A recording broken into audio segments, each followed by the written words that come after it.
He had locked her in. She was swept by a sense of betrayal. How could he do this to her? She had trusted him.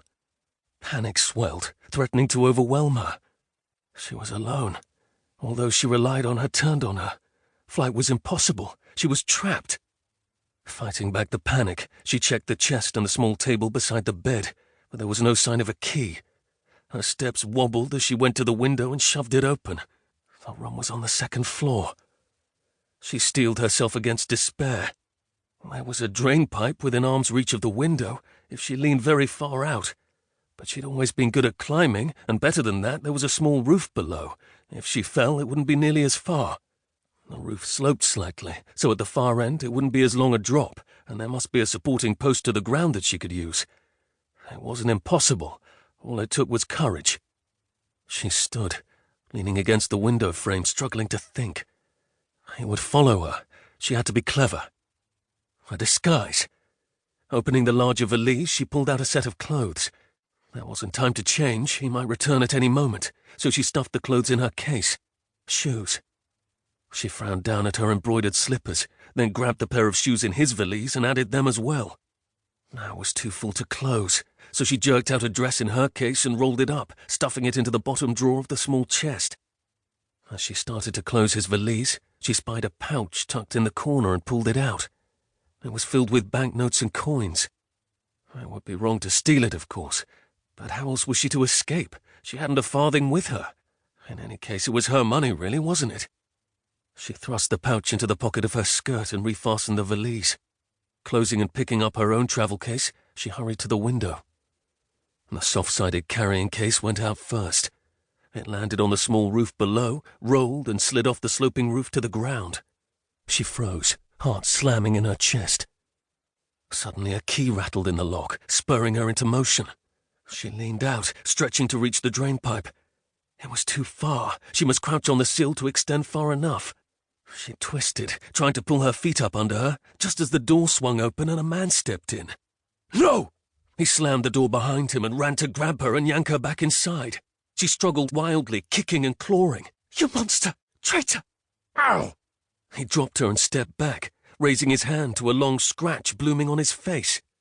She flew at him, shoving him back. He staggered, his face flaming with anger, and he slapped her. She reeled backward into the washstand, rattling the washbowl and pitcher. Her shock was almost as great as the pain in her cheek. No one had ever hit her. Bitter anger flooded her, overcoming all else, and she reached behind her, her hand closing around the handle of the pitcher. She threw herself at him, swinging the earthenware pitcher with all her might. He managed to twist so that it didn't land full on his head as she'd intended, but the pitcher clipped the side of his jaw as it crashed into his shoulder, spilling water over him. He stumbled back, catching his foot on the rag rug, and fell. Running to the window, feeling more clear-headed than she had since she awakened, she climbed up onto the sill. Crouching there and holding onto the window frame with one hand, she stretched out and wrapped the other around the drain pipe. She froze, her heart in her throat, but then the sound of him clambering to his feet gave her impetus to move.